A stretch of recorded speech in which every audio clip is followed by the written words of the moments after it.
In a small, quiet neighborhood, at the end of a narrow street, there lived an old man named Edward.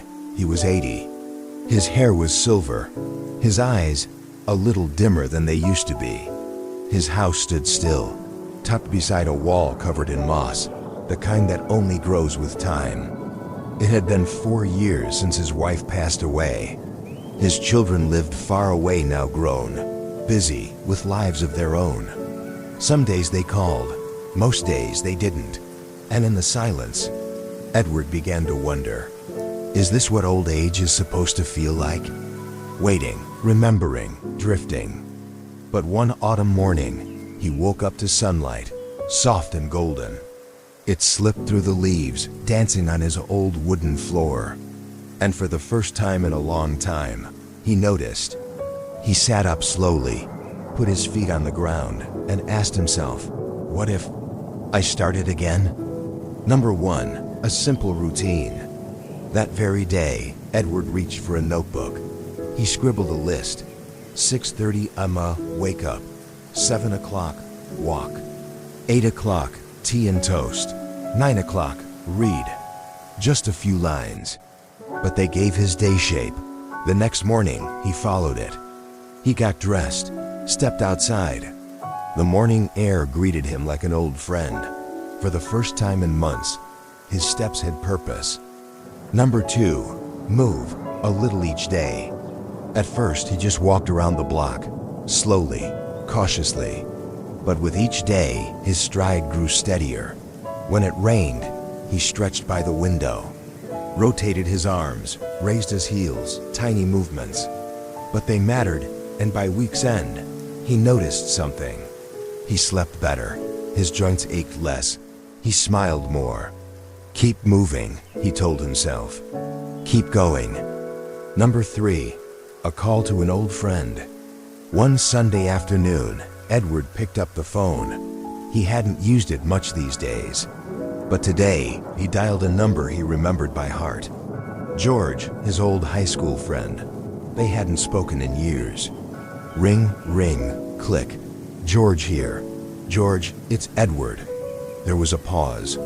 Then laughter, then stories. Then the kind of silence that feels warm, not empty. Number 4, the comeback crew, a few weeks later. Edward had an idea. What if others were feeling like him? Alone, quiet, just waiting? He knocked on a few doors, waved at some neighbors, started talking again. By the end of the month, Sunday mornings were no longer silent. They became gatherings at the park. On the porch, they called themselves the Comeback Crew, 6 seniors.